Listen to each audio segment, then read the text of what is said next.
Okeylah, sekarang tiba masanya untuk biasa salah seorang pengurus projek iaitu Muna ke sini untuk memilih dekorasi dinding mengikut persetujuan konsep.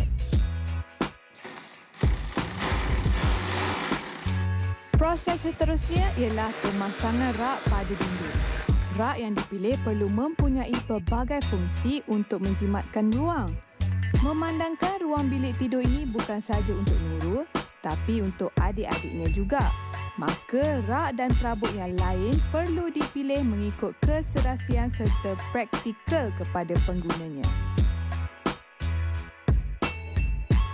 Cermin yang agak berat ni juga perlu diukur dengan tepat dan pastikan ianya betul-betul terletak di tengah-tengah pada dinding utama ini. Proses seterusnya ialah pemasangan konsol tebel yang baru. Sudah tentu warna putih dipilih agar ianya serasi dengan kertas dinding di belakangnya. Jika kertas dinding dah bercorak, hiasan di atasnya perlulah simple but nice. Betul tak? Pemasangan meja juga betul-betul kena tepat agar ianya seimbang kiri dan kanan. Apatah lagi, cermin solid perlu berada di tengah-tengah meja. Bila dah dapat ukuran yang tepat, barulah meja didrill ke dinding. Isu pada ruang bilik tidur ni salah satunya ialah pencahayaan. Disebabkan cahaya semula jadi dari luar tidak masuk ke dalam bilik, hakim memilih untuk memasang blind. Kapet diletakkan menutupi keseluruhan ruang. Pemilihan kapet dengan sedikit kontra berwarna coklat memberi kesegaran pada ruang. Pilihan katil 3 tingkat atau triple decker bed ini adalah pilihan yang tepat buat Nurul dan adik-adiknya. Ianya memberi keselesaan yang maksima pada keseluruhan ruang. Kini ruang nampak lebih luas dan besar. Rak buku juga mampu dimuatkan di tepi katil bagi menggantikan sudut ruang yang sebelum ini tidak banyak ruang penyimpanan yang boleh digunakan. Jangan Lina, ni masukkan ni. Jakim, saya masuk ni dulu Sinilah dulu meh, kita pula. Oh, sana pula dulu. Sinilah dulu. Okey. Ya Alas tilam dipasang dengan memilih warna-warna plain atau kosong tanpa corak. Oh, inilah dia pilihan Lina tadi. Memang cantik corak daun pada sarung throw pillow ni dipadankan pula dengan corak 3D sarung bantal berwarna pastel pink. Alas tilam berwarna kelabu dipilih untuk mengelakkannya daripada terkena kotoran yang ketara. Yelah, kalau masuk je bilik, mesti kata yang bawah ni lah yang orang akan duduk dulu. Betul tak?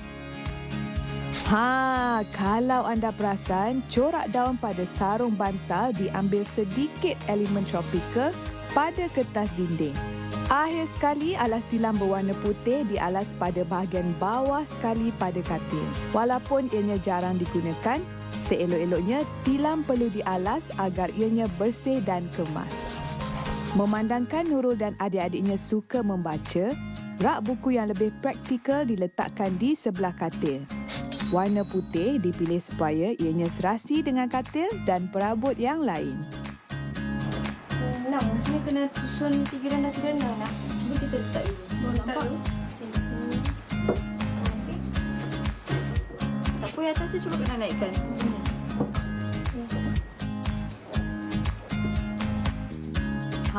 Syaf asal pula dikekalkan kerana ianya masih elok.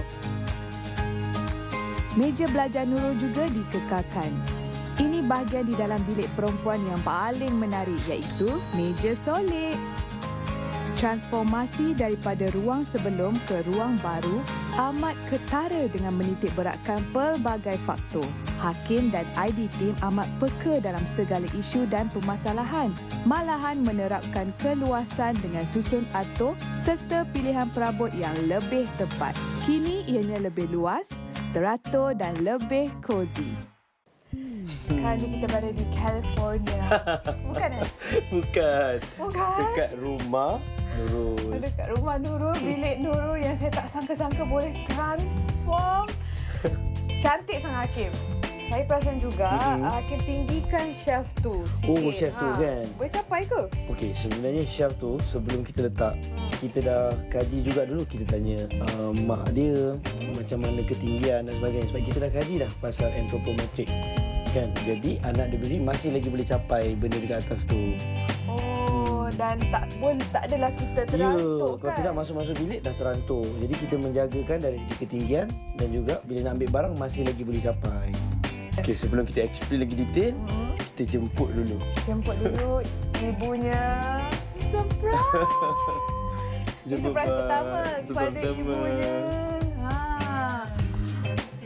Kita sekarang berada dekat Cameron. Banyak-banyak tempat sebenarnya rumah ni boleh jadi kan.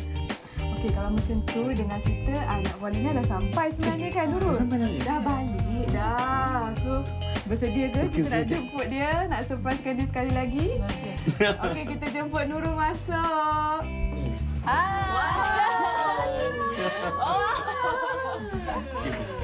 Oh, Mira on the wall. Cantik. Ini sebenarnya saya jealous ni. Jealous bila tiba-tiba nak diorang bawa masuk macam betul ke nak pasang Betul cermin tu ni? kan. Kenapa kita letak cermin dekat sini dan belakang dia ada macam simbol-simbol abstrak daun pisang kan. Sebab ruang ni agak terhad. Jadi kita masih lagi nak cuba menerapkan elemen landscape kat dalam ruang ni, nakkan hijau dan sebagainya. Jadi kita cuba terapkan visual landscape. I see. Ikut wallpaper ni. Suka tak? Suka. Tak terfikir biasanya kalau wallpaper kita akan pakai macam motif-motif patterns yang biasa kita tengok dekat kedai. Tapi kali ni Hakim pilih yang macam dia macam real. Dia 3D juga tu. Ni memang special wallpaper. Kalau tengok dia bila dia shoot lampu, dia akan nampak macam texture detail dia kan. Betul. Kenapa kita kena ada visual landscape, visual ni kan, nak warna hijau. Sebab bila kita bangun tidur, tambah-tambah macam ruang ni, mungkin kalau tengok tingkap pun mungkin kita nampak masih lagi hutan batu kan. Betul. Kurang nampak benda-benda hijau. Tapi benda yang paling baik untuk kita bangun tidur adalah tengok benda hijau dulu. Sebenarnya bukan pasal bangun tidur je. Macam Nadia dan juga Puan, kalau dari segi lepas macam kita baca buku ke, tengok laptop ke, kan kadang-kadang mata kita dah start rasa pening-pening kan. Tengok benda-benda hijau tu boleh membantu untuk kita betulkan balik mata kita tu. Rehatkan mata warna-warna hijau ni kan. Tapi dari segi warna kena tak? Sebab kita orang dapat hari tu serap daripada Puan je. Kata Nurul nak something pastel. Lepas dari segi warna pun dia tak bagi tahu warna apa. Jadi kita kena teka je. Macam mana? Dia pun dah tak terkata. Tak terkata lah. Alhamdulillah. Sebab matching banyak sangat matching kalau nampak. Kalau nak tengok, dia sama lah warna dengan ni. Warna pink warna pastel. Ya, kita masih lagi ambil colour palette colour yang sama. Dan print dia pun sama dengan wallpaper ni. Cantik. Nurul perasan, kita memang kekalkan meja yang asal tu. Sebab bagi saya sendiri personally memang praktikal. Kalau kita tak guna, kita lipat. Kalau nak guna, buka balik. Jadi buat masa sekarang, kita ada 2 meja tambahan. Maksudnya ada meja yang tambah dan kita pakai meja lama. Tak adalah nak berebut kan. Nanti adik-beradik kalau nak belajar serentak boleh seorang pergi sana, dua orang boleh duduk sini sebenarnya. Impian Puan Lina melihat perubahan bilik anaknya sudah tercapai. Mesti Puan Lina orang yang paling gembira. Saya rasa bersyukur sangat akhirnya dapat juga merealisasikan impian anak saya. Sebab selama ni saya tak ada masa nak spend time dengan diorang ni. Bilik masa mula memang sempit. Sini kita punya katil. Okey, ni yang dikekalkan almari. Meja kat situ kekal. Kita pun ada tempat letak buku kat sini. Tapi memang sempit lah sebab katil pun besar kan. Queen size. Tapi sekarang luas. Kan?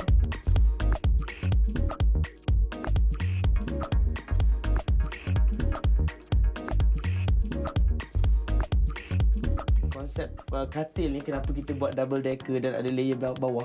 Dia macam konsep ruang yang orang kata tanah yang sempit, kita naik kondominium kan. Tapi square feet sama dengan rumah banglo yang kita letak kat bawah.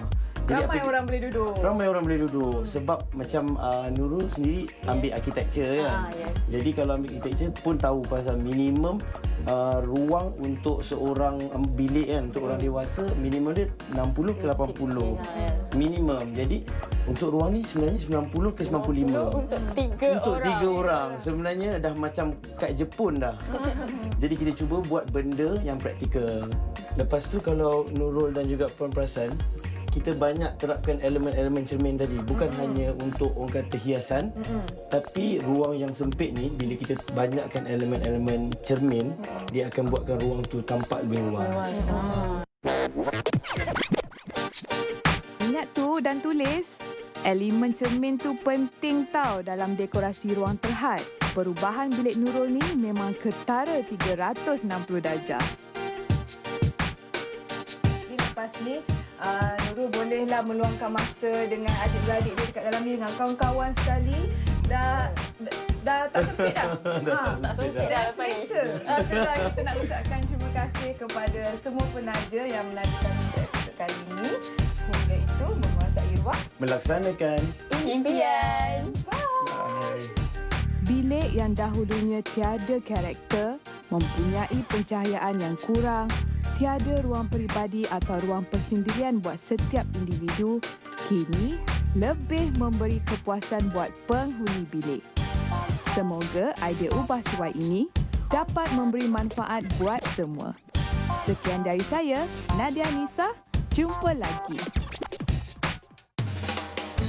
Bukan mudah